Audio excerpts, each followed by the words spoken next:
Donc je disais bonjour à tous les gourmands et gourmandes, donc les amateurs de bonne viande et surtout les gens qui aiment le fait maison. Donc aujourd'hui je vais vous présenter la recette du filet mignon façon Wellington, donc avec ma grande fille, donc Cassandra, qui va m'aider aujourd'hui, qui va me supporter. Et donc à savoir, ça va lui changer un petit peu des livres d'espagnol, puisqu'elle est encore aux études. Voilà. Donc on va commencer par la petite duxelle de champignons. Juste vous expliquer comment on l'a fait, parce que j'en ai une d'avance que j'ai préalablement faite, pour qu'elle soit froide, pour que ça soit facile à rouler. Donc on va démarrer ça tout de suite. On va commencer la petite duxelle. Bon, attends, parce que ça c'est un petit peu compliqué, il y a juste à allumer le truc, mais hop, si je la verrouille, ouvre-la bien. Ah ouais, c'est les aléas du direct, hein. On ne peut pas couper. Hop.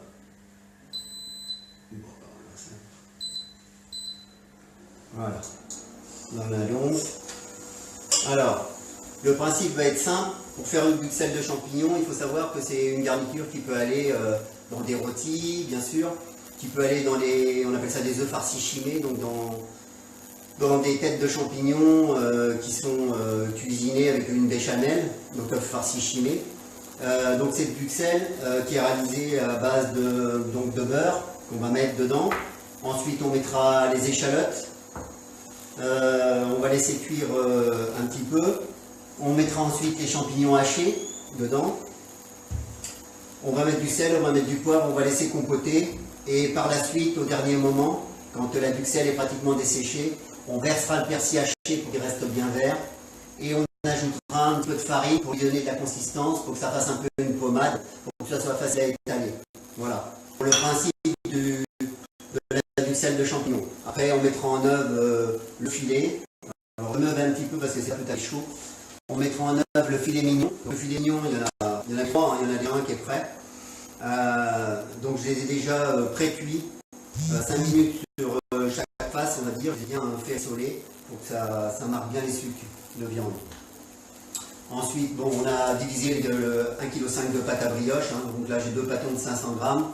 Ça nous servira pour rouler dedans le filet tout à l'heure. Alors j'avais dit, c'est en option, le foie gras. Alors j'en ai quand même pris un petit peu pour mettre dedans, pour donner un petit peu de plus-value au plat et surtout lui donner une meilleure consistance et un meilleur goût. Là, ça sera pour dorer. Voilà, donc on a fait le tour à peu près des ingrédients. Il n'en faut pas énormément, hein. Une fois qu'on a tous les ingrédients, ça va assez vite. Donc là, je pense que c'est assez chaud. Tu mets du beurre.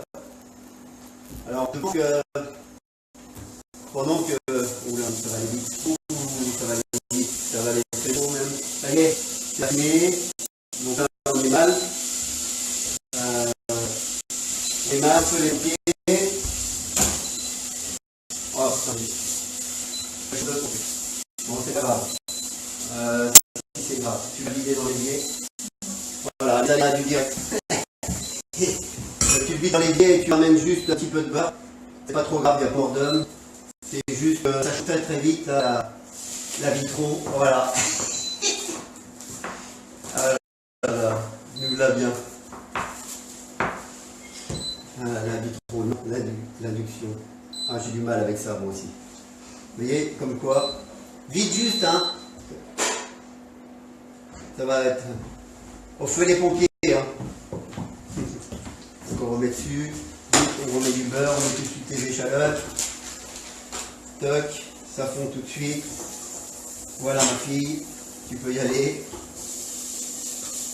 Alors, on a passé à la cadence supérieure là, du coup. Voilà, donc je disais, on va surmonter ça pour qu'on puisse travailler déjà le filet. Mais je vais vous expliquer quand même en même temps. Donc on va sortir la planche, pas besoin pour l'instant.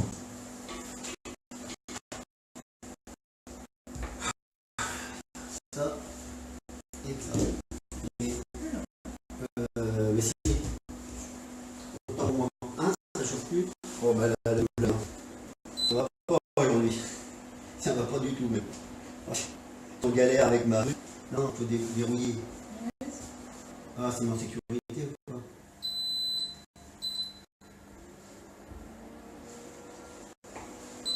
Voilà, c'est parti. Ah, voilà. Donc on va en profiter, j'ai préparé pendant que la buxelle à faire, je vais préparer le filet de bœuf avec la première buxelle de viande qui est faite tout à l'heure, afin de bien façonner et vous voyez comment ça prend forme, quoi.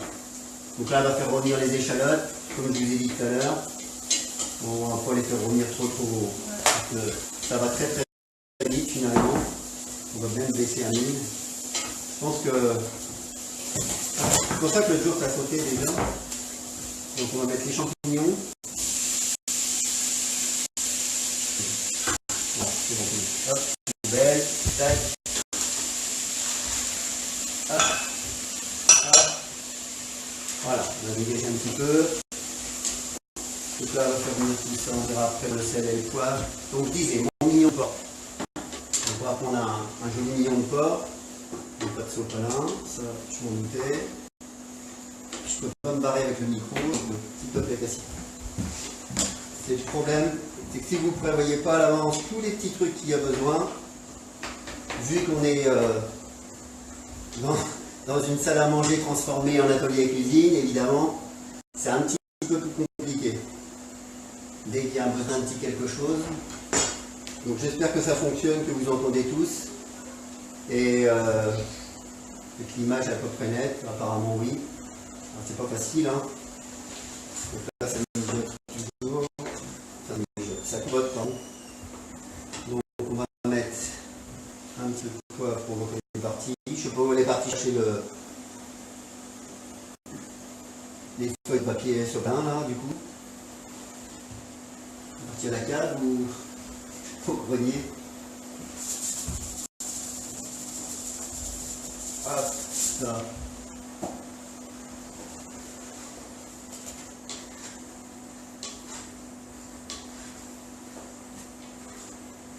Ça compote. Alors c'est là la différence entre quand on peut préparer toutes les choses à l'avance et quand on ne peut pas. Voilà. Merci. Donc voilà, c'est un petit peu mieux comme ça. Donc là j'ai salé en attendant un petit peu et poivré. Donc là j'ôte un petit peu l'excès de jus. Alors l'avantage de les avoir pré-cuits à l'avance, on s'en fiche un peu de ce que ça peut tacher un peu la planche, ça se nettoie, c'est un peu de travail. Donc ce que je disais, c'est que le fait de les avoir pré-cuits à l'avance, vous allez avoir tout cet excès de jus là en refroidissant qui va sortir. Et c'est pareil pour un filet de bœuf, on pourrait faire la même chose. Donc là l'avantage, c'est que ce jus là ne va pas tremper la pâte à brioche. On va se retrouver sur quelque chose de plus sec. Donc là on va trancher. Alors c'est pas facile de vous faire voir. Donc je vais le trancher à la moitié, hein. Enfin la moitié. Sur la moitié, mais surtout aux 3/4 du filet. Donc en les ayant pré-cuits, l'avantage, c'est que vous avez un filet qui est quand même très pâle, très rose, mais qui est joli, vous voyez, très joli. Et ça va nous permettre de conserver cet appoint de cuisson quasiment, même en choisissant de le cuire dans une pâte à brioche. Le fait de le cuire dans la pâte à brioche, ça ne va pas accentuer la cuisson. Ça va le réchauffer, ça va le cuire encore un tout petit peu, mais en aucun cas, à moins que vous laissez la brioche dans le four pendant 1 heure, évidemment, ça risque d'être compliqué. Donc là, le but, ça va être de prendre de la buxelle de champignons, n'importe quoi. Je suis un petit peu à l'ouest, je vais mettre mes jolis gants et je vais vous expliquer ce que je vais faire. Donc les gants nécessaires, parce que là, je vais donc toucher le foie gras avec les mains, pour que ça soit facile à tartiner à l'intérieur. Donc, ça compote, ça réduit. Voilà, le but de la manœuvre là, au niveau des champignons, c'est de faire évaporer toute l'eau de végétation. Toute l'eau de végétation des champignons, hein, vu que c'est quasiment 90% de flotte, c'est le but que ça s'évapore. Donc là, ça va s'évaporer tranquillement.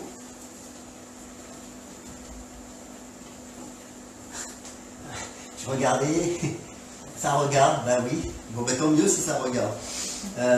On n'a pas un bel aperçu hein, sur la tablette, là je suis au modèle ralenti, mais on voit qu'il y a déjà des gens intéressés, c'est déjà pas mal.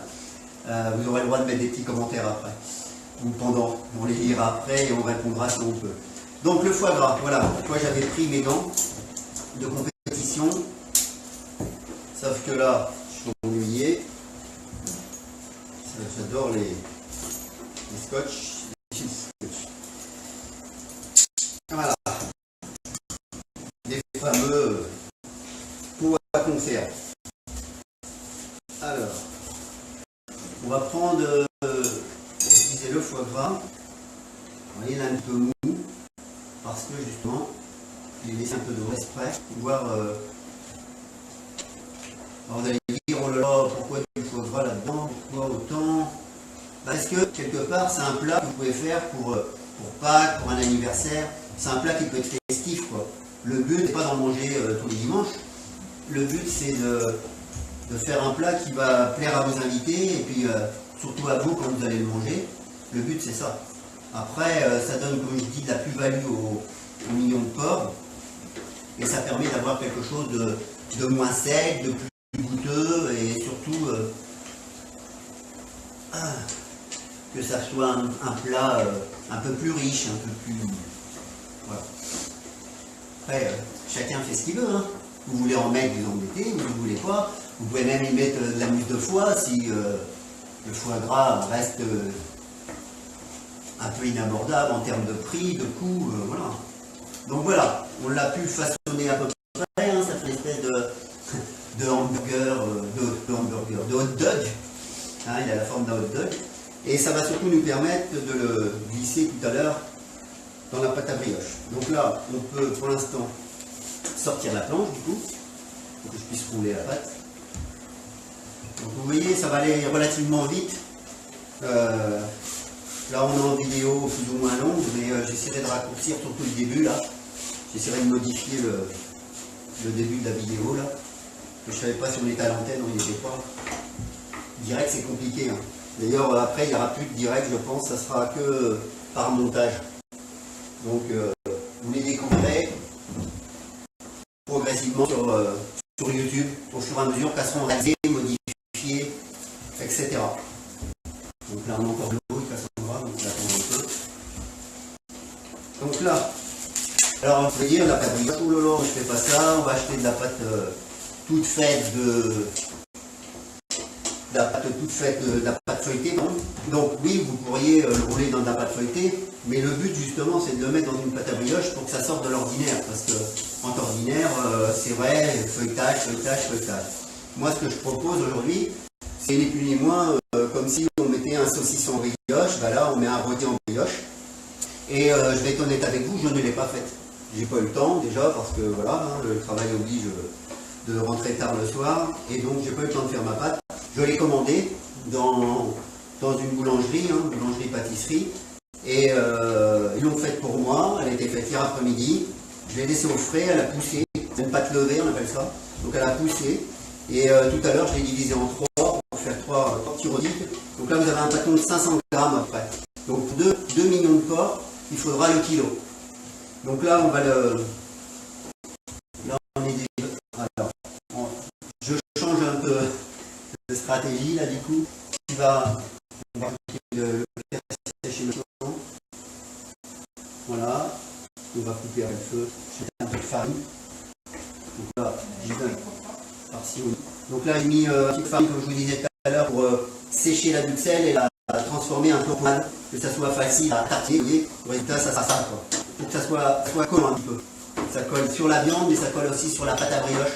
Et je l'ai faite à l'avance pour qu'elle soit froide.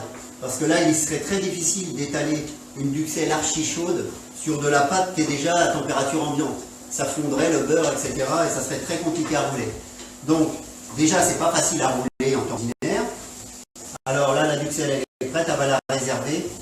Elle va la laisser refroidir et elle fera son petit filet tout à l'heure pendant la pause, on va dire. D'accord? Donc là, on éteint et on la réserve là pour que ça refroidisse. Et elle va se faire toute seule. Voilà. Donc la duxelle, elle est faite. Je vérifierai l'assaisonnement tout à l'heure. Donc là, on était. On n'a pas pris la plaque, dessous. La plaque, et puis il faut mettre du papier sulfurisé dessus pour pouvoir redresser. Le plaque à four, c'est sur le côté du four. Et le papier sulfurisé qui est le long du mur, là, enfin au mur, les ivoires, disons. Voilà. Donc là, du coup, la pâte à brioche, on va y donner une forme rectangulaire. on va lui donner une forme rectangulaire, hein, comme si on faisait de la pâtisserie traditionnelle. Hein. Alors c'est un peu élastique, hein, c'est le problème. Le problème, c'est pas le problème, c'est plus facile.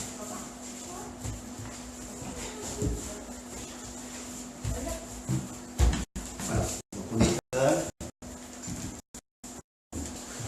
On a tranquille. Mon commis numéro 2, elle a voulu, elle a dit, elle a laissé la place à sa sœur. C'est du bruit, c'est moi, ça c'est chose à pas faire. Logiquement, ça va être fait avant. Et voilà, j'ai pas pensé, puis j'en ai pas l'utilité maintenant. Donc on va mettre ça dans un coin pour l'instant. Et on revient à nos mouvements. Ça fait très bordélique aujourd'hui. Donc, on va finir ce pad. Là, va être bientôt bon. Donc, le but, c'est d'avoir un rectangle assez grand pour pouvoir enrober le mignon dans le fond de la longueur déjà, et puis avoir une largeur assez suffisante pour pouvoir l'entourer. Donc, bah oui, hein, c'est ça qu'on va faire. Hop.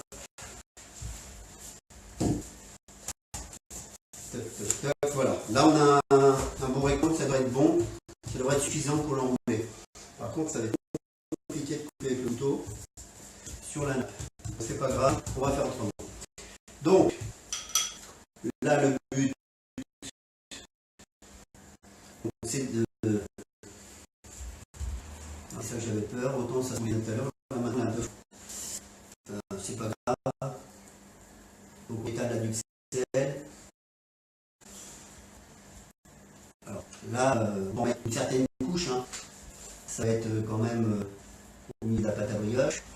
C'est ce qui va enrouler le tour du filet. Alors, il y a plusieurs façons de le faire. J'ai choisi aujourd'hui de le faire à la méthode Gordon Ramsay, le chef américain qui lui enroule ses filets de bœuf en principe de cette manière-là. D'autres choisissent, alors ça c'est la méthode que je faisais avant, de faire un insert au milieu du filet de bœuf. Quand c'est un filet de bœuf, c'est facile parce que un filet de bœuf, un vrai filet de bœuf, ça a quand même une grosse tranche et on peut le couper aux 3/4 et mettre un insert de champignons dedans sur toute la longueur, c'est pas problématique. Mais là, les filets, ils sont relativement petits, donc si on commence à mettre la duxelle dedans, ça risque de partir de partout. Donc là, j'ai choisi de carrément faire enrober le tour du filet. Il va être enrobé complètement. Enroulé complètement. Enrobé. Voilà. Donc là, on est à peu près bon en termes de grandeur. Il doit même être moins grand que ça. Voilà. Donc voilà ce que ça donne à peu près. Hein. J'espère que vous voyez d'une façon. Hop. Donc je reprends mon mignon de porc. Donc là on voit bien le foie gras. Hein. Donc là du coup j'ai les mains, parce que c'est pas facile de rouler avec. Donc j'ai les mains très propres, mais je vous explique que c'est pas facile. Donc là c'est une opération assez délicate, il faut bien enfoncer ses doigts dessous sans percer la pâte. Et on retourne comme ça dessus. Ce qui fait que là logiquement on a pratiquement toute la duxelle qui a enroulé le filet, et on reprend l'excès de pâte de l'autre côté qu'on va venir mettre dessus en les tirant de façon quand même que ça tienne. Alors on tire, hein, c'est de la pâte à brioche, c'est extensible, on va le tirer comme ça, pas trop pour le péter non plus, parce que ça sera de toute façon le dessous, d'accord? Donc là du coup c'est un peu délicat mon histoire, on va couper un peu l'excès de pâte là sur les côtés. C'est un petit peu... voilà. Sinon ça va faire un peu trop de brioche sur les bouts. Donc, là on a même l'excès de... mais c'est pas grave. Donc là, cet excès de brioche, on le referme. Alors, faut pas avoir peur, hein, vous dites, oh là là, c'est quoi ce portefeuille? C'est le dessous. C'est le dessous, et la pâte à brioche, de toute façon, elle va continuer à relever. Donc ça va reformer des choses. La plaque, elle s'ouvre la plaque. Voilà. On va le refaçonner après, voilà. Donc le but c'est ensuite de le retourner.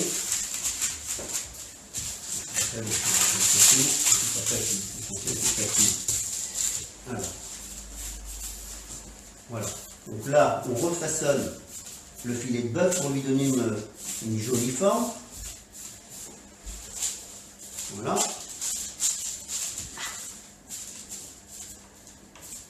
Alors l'essentiel c'est qu'à la coupe on ait le si possible un tour de brioche avec un tour également ensuite d'uxelles de champignons ou au moins les 3/4 parce que suivant comment ça a été roulé ça ne sera pas dans l'intégralité de la tranche. Et puis là après on va avoir le filet et on aura l'insert de foie gras au milieu à la coupe si tout va bien. Voilà, donc là on va pas y faire grand chose, hein.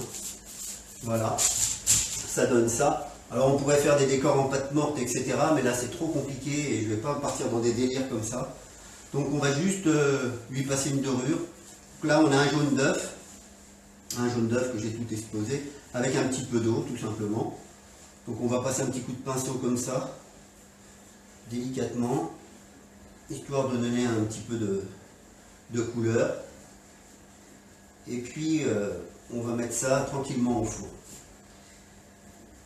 Tranquillement au four et après on se retrouvera comment le dresser. On se retrouvera tout à l'heure et je vous expliquerai une fois comment le dresser. Donc à partir de ce filet, on le coupera, on le mettra en forme sur ardoise aujourd'hui et je vous ferai voir les petites garnitures que j'ai faites à part pour pouvoir agrémenter cette belle assiette et la mettre un petit peu en valeur. Voilà. Donc sur ce, je pense qu'on va couper, puisque là on doit être au moins à 15 minutes facile, 15-20 minutes, c'est déjà pas mal. Et je ne sais pas si c'est jouable, mais au bout d'un moment, j'ai peur que ça chauffe encore et que ça nous coupe. Donc de toute façon, il n'y a rien de plus à faire là dans l'immédiat. On va couper, on va mettre au four, et on se retrouve à 17h. Quelle heure il est là? Parce que le temps que ça cuise. Ouais, à peu près à 17h, et ça sera le verdict au niveau du filet. 17h, 17h05, voilà. Donc sur ce, je vous dis à tout à l'heure. Vous pouvez déjà mettre des petits commentaires, etc. Et puis la finalité dans la deuxième partie. Allez, je vous remercie, à tout à l'heure.